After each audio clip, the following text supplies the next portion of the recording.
জিন্দগি তর যাইরে ফাঁকি দিয়া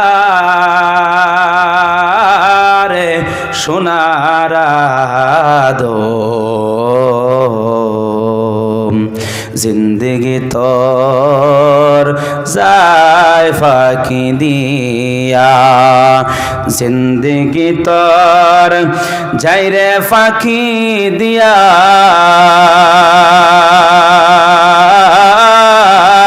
রে সোনার আদম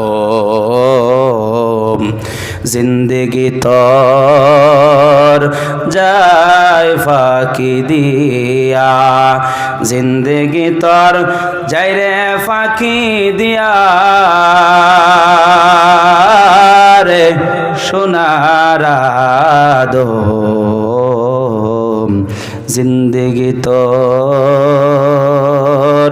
যায় ফাঁকি দিয়া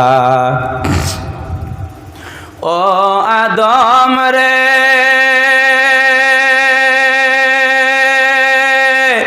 কাবিনী তোর কুলেতে কাল ঘুমেতে রইলি তুই সারা নিশি কাটাইলে তুই ঘুমাইয়া ঘুমাইয়া রে সোনার আদম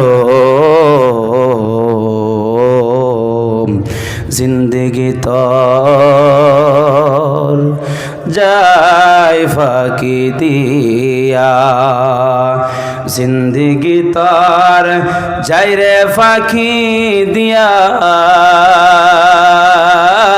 রে সোনার আদম জিন্দগি তোর যায় ফাঁকি দিয়া ও আদম রে পাক দরিয়া গেছে দাড়ি দন্ত আছে গুঠা চারি সমন জারি গিয়াছে করিয়া ও আদম রে পাক দরিয়া গেছে দাড়ি দন্ত আছে গুঠা ছারি সমন জারি গিয়াছে করিয়া রে সোনার আদম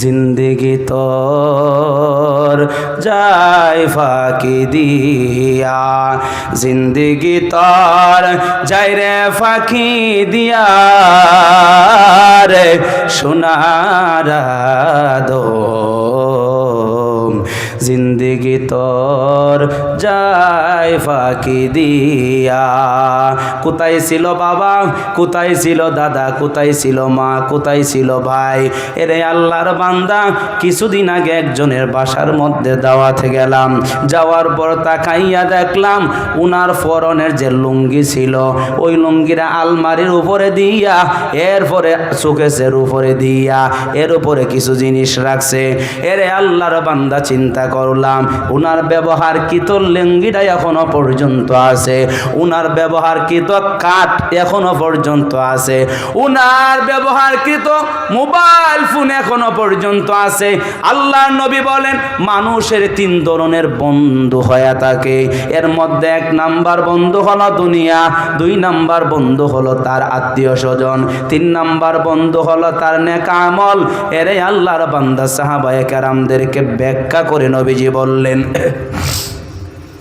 আমার সাহাবীরা শুনো আমার সাহাবীরা মানুষ যখন মৃত্যুবরণ করে এক নাম্বার বন্ধু তার দুনিয়ার জন্য সব হায়াত ক্ষয় করলো সব শেষ করলো এই দুনিয়া পাওয়ার জন্য সব কিছু করলো মরার সাথে সাথে দুনিয়ার সাথে তার সম্পর্ক আলাদা হয়ে যা কথা বলেন ঠিক নেই দুই নাম্বার বন্ধু হলো তার ছেলে তার আত্মীয় স্বজন সবাই হলো তার বন্ধু ওই বন্ধুগুলা ইমাম সাহেবকে গিয়া বলে ও ইমাম সাহেব অমুকের ছেলে অমুক আমার বাবা মারা গেছে একটু আলান এলান করে দেন। এলান করার পর নির্ধারিত সময় একটা জানাজার দেওয়া হয়। ওই সময়ের মধ্যে আল্লাহর বান্দাকে জানাজার নামাজ পড়াইয়া চিরতরে বিদায় দিয়া দেয়।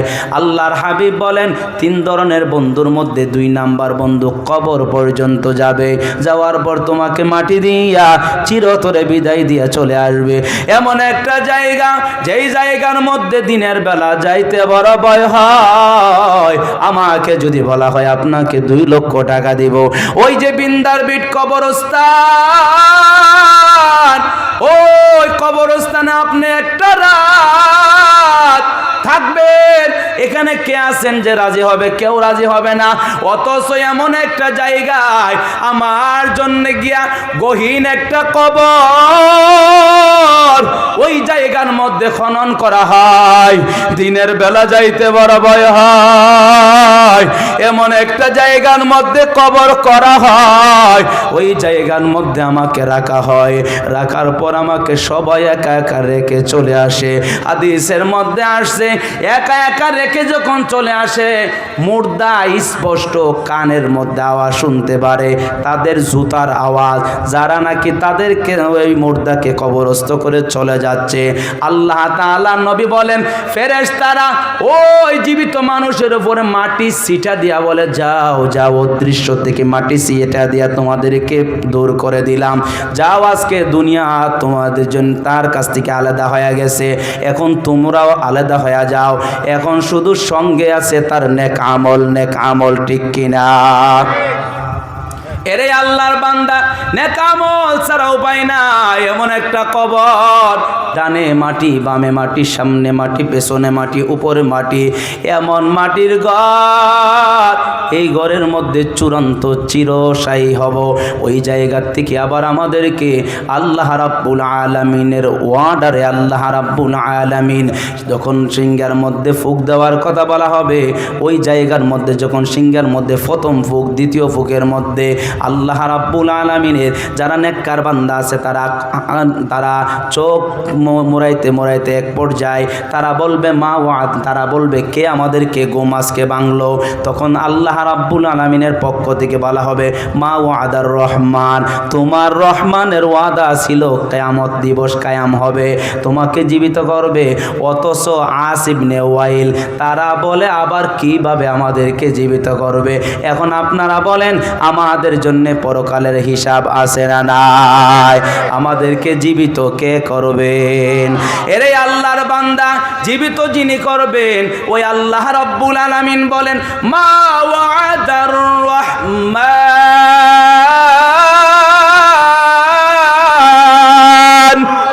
তোমার রহমানের ওয়াদা বড় সত্য, বড় সত্য। তোমার রহমান ওয়াদা করেছিল হাসরের মাঠ কায়েম হবে। দেখো, তাকাইয়া দেখো, মা ওয়াদার রহমান ওয়া সাদাকাল মুরসালুন।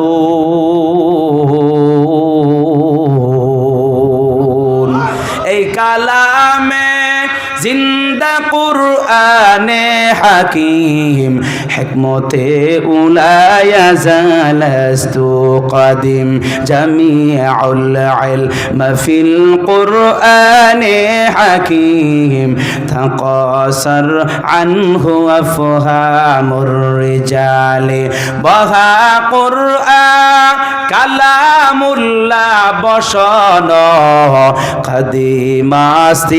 কাদিমাস্তি নয়ন। ওগো নবীর উম্মতেরা হয়ে আজি দিশাহারা, ওগো নবীর উম্মতেরা হয়ে আজি দিশাহারা। কোরআন হাদিস ছেড়ে চলো, যাহা খুশি চাই মনে, নবী বিনে কে তোরাবে ফুলসিরাত মিজানে, নবী বিনে কে তোরাবে ফুলসিরাত মিজানে। এরে আল্লাহর বান্দারা, এই যে আল্লাহ রাব্বুল আলামিন কবরের কথা বললেন, হাসরের মাঠের মধ্যেই আমাদেরকে আল্লাহ তাআলা বলবেন বান্দা, নবীরা যে কথাগুলা বলছিল এই কথাগুলা কথাগুলা সত্য ছিল। যারা সত্য বলে মেনেছে এদের কপাল কতই ভালো, তারা ইমানদার। যারা মানে নাই, নবীদের কথা মানে নাই, নবীদের উপরে যারা টর্চারিং করছে, নবীদেরকে যারা মারলো, নবীদেরকে যারা গুহার মধ্যে ফালাইলো, এরে আল্লাহর বান্দা ওই বিমানদা ওই সময় শুধু আফসোস করবে। এমন একটা সময় আফসোস করবে এরে আল্লাহর বান্দারা, ওই সময়টা বড় কঠিন একটা সময়। যেই সময়ে আল্লাহ রাব্বুল আলামিন বলেন, আল্লাহ রাব্বুল আলামিন বলেন, আল্লাহ রাব্বুল আলামিন বলেন, ভাই ভাইয়ের আপন হবে না, ভাই ভাইকে পরিচয় দিবে না, মা তার সন্তানকে পরিচয় দিবে না, এমনকি তার স্ত্রী তাকে পরিচয় দিবে না। আল্লাহ রাব্বুল আলামিন বলে, বান্দা এই সময়ের মধ্যে আল্লাহ তাআলার প্রতি যারা ঈমান আনছিল, যারা নাকি নবীর প্রতি ঈমান ছিল, তারা অবশ্যই অবশ্যই ঈমানওয়ালাদের জন্য ওই দিনের সুসংবাদ, ঠিক কিনা বলেন? আমি আপনাদেরকে কবরের কথাটা সংক্ষেপে বলে নেই। যেই কবর এমন একটা জায়গা, যেই কবরের মধ্যে আপন বলতে কেউ নাই। আপনার কবরে আপনি যাবেন, আমার কবরে আমি যাব। এই কবরের ব্যাপারে আল্লাহর হাবিব সাল্লাল্লাহু আলাইহি ওয়াসাল্লাম বলেন, যত প্রাণী আছে সকল প্রাণী কবরের আযাব সম্পর্কে শুনতে পায়। আমি নবী এরকম ভয় আমার মধ্যে যদি না থাকতো যে তোমরা লাশকে কবরে নেওয়ার বন্ধ করে দিবে, এরকম ভয় যদি না থাকতো আমার ভেতরে, আমি আল্লাহকে বলতাম, আল্লাহ আমার বান্দাদেরকে তুমি কবরে আযাব শোনাও। এরে আল্লাহর বান্দারা, কবরের ভয়াবহ আযাবের কথা আমি যদি বলতে যাই অনেক সময়ের দরকার। আল্লাহর হাবিব সাল্লাল্লাহু আলাইহি ওয়াসাল্লাম বলেন, ক্বালান নাবিয়্যু সাল্লাল্লাহু আলাইহি ওয়া আলিহি ওয়াসাল্লাম, ইন্নামাল কবরু রাউদাতুম মির রিয়াদিল জান্নাহ আও হুফরাতুম মিন হুফারিন নার। কবর এমন একটা জায়গা, কারো জন্যে তার আমলের কারণে জান্নাতের বাগান হবে, আর কারো জন্যে তার আমলের কারণে তার কবরটা জাহান্নামের একটা গর্ত হয়ে যাবে। এরে আল্লাহর বান্দারা, আপনাদেরকে প্রশ্ন করতে পারে যে কবরে যে আযাব হয়, কবরে যে সাপ বিচ্ছু আগুনের কথা যে বলা হয়, 99টা সাপ দেওয়া হবে, আগুন দেওয়া হবে, গর্জ দেওয়া হবে, এই কথাগুলা যে বলা হয় বিজ্ঞানসম্মত না, এই কথা বলতে পারে। আমি আপনাদেরকে বিজ্ঞানীদের থিওরি দিয়ে একটা উদাহরণ দিয়ে আপনাদেরকে প্রমাণ করতে চাই। এরে আল্লাহর বান্দারা, আপনারা দেখবেন তাকাইয়া, স্বামী স্ত্রী এক বিছানার মধ্যে শোয়া অবস্থা আছে, হঠাৎ করে স্বামী চিল্লায় উঠতেছে আর বলতেছে, আমাকে বাঁচাও, আমাকে বাঁচাও, আমাকে বাঁচাও। স্ত্রী দইরা বলে, কে তোমাকে মারে বলো, কে তোমাকে দৌড়ায় বলো না, আমি তোমার পাশে, আমি তো দেখি নাই তোমাকে কেউ মারতে, তো আমি দেখি নাই, তুমি কি বলতেছো আমাকে বাঁচাও? এই কথাগুলা অযৌক্তিক কথা কেন বলতেছো? বলে, তুমি আমাকে ধরছো, তুমি আমাকে বাঁচাইছো, ঠিক আছে, শোনো, আমি যখন ঘুমন্ত ছিলাম দেখছি আমাকে বিশাল বড় একটা বাঘ আমাকে দৌড়াইতেছে, আমাকে মারার জন্য, আমাকে শিকার করার জন্যে। এই বাঘের ভয় আমি দৌড়াইয়া চলে আসলাম, আর আমি যদি ঘুম না ভাঙতো মনে হয় আমি মরে গেলাম। হইলে স্ত্রী তার পাশে ঘুমান্ত অবস্থা, বলতে পারে না স্বামী কি দেখলো, কথা বলেন ঠিক নেই। এরে আল্লাহর বান্দারা, স্বপ্নের মাধ্যমে যে কষ্ট হয়, কষ্ট অনুভব করে মানুষে অনেক সমাজে কান্নাকাটি করে। হঠাৎ করে একদিন আমি আমার স্ত্রী আর আমি একখানে ঘুমাই আছি, হঠাৎ করে আমি কান্না স্পষ্ট করে কান্না করে উঠলাম। হঠাৎ করে আমি দেখলাম আমি নিজে আসলে কান্না করতেছি, চোখের মধ্যে পানি, আমার কথা বলছি। আমার স্ত্রী বলে, আপনি কান্না করেন কেন? বলে, কান্না করি আমার 2টা বাচ্চা, একটা ছেলে একটা মেয়ে, তো তুমি মারা গেছো দেখলাম স্বপ্নে। লাশের পাশে সবাই দাঁড়ায় আছে, সবাই যার যার মতো করে হিসাব করতেছে, কেউ বলতেছে বাঁশ কাটো, কেউ বলতেছে কাফন রেডি করে, কেউ বলতেছে কবর খনন করো। আর আমি আমার নিজের হিসাবটা মিলাইয়া কুলাইয়া পারতেছি না যে আমার 2টা বাচ্চা এখন আমি কি করব। আমি এই জন্যে কান্না করতেছি। অথচ আমার মা জানে না, আমার স্ত্রীও জানে না, আমার পাশে আমার স্ত্রী, আমার ঘরে আমার মা আছে, কেউ জানে না আমি কোন বিপদের মধ্যে আছি, কথা বলেন ঠিক নেই। বাড়ির পাশে গুরুস্থান, এই গুরুস্থানের মধ্যে মুর্দেগানদেরকে আযাব দেওয়া হয়। ওই আযাবের খবর পৃথিবীর কোনো মানুষ জানে না। আপনারা তাকাইয়া দেখবেন মাঝে মধ্যে গুরুস্থানের মধ্যে গরু ছাগল দিলে এইগুলা ওই দড়ি ছিঁড়া আইসা পড়ে। কেন আইসা পড়ে জানেননি? মাঝে মধ্যে এই দড়ি ছিঁড়া আইসা পড়ার কারণ হচ্ছে অনেক কবরের আযাব শুনতে পায়, এই জন্য চলে আসে। আরে আল্লাহর বান্দারা, আল্লাহ নবী বলেন শেষ জামানায় এমন পর্যায়ে হবে কিছু কিছু জায়গার মধ্যে কবরের আযাব আল্লাহ দেখাইয়া দিবে। এমন আছে না নাই? অনেক কবরে দেখা যায় আগুন, দেখা যায় অনেক কবরে দেখা যায় সাপ। এরে আল্লাহর বান্দারা, হাতে নাতে আল্লাহ তাআলা আপনি আমাকে দেখাইতেছে। এরপরও আমরা কেন সোজা হই না? সোজা না হওয়ার কারণ হলো আমাদেরকে দুনিয়ার ভালোবাসা, দুনিয়ার মহব্বত আমাদেরকে মোহ করে রাখছে, আমাদেরকে আল্লাহ থেকে বলায়া রাখছে, আমাদের কবর থেকে বলায়া রাখছে। আমরা যদি একটু চিন্তা করতাম, আমি ছিলাম না, এখন আছি, আবার কিছুদিন পরে আমরা থাকবো না। আমার মা ছিল কোথায়? আমার মা।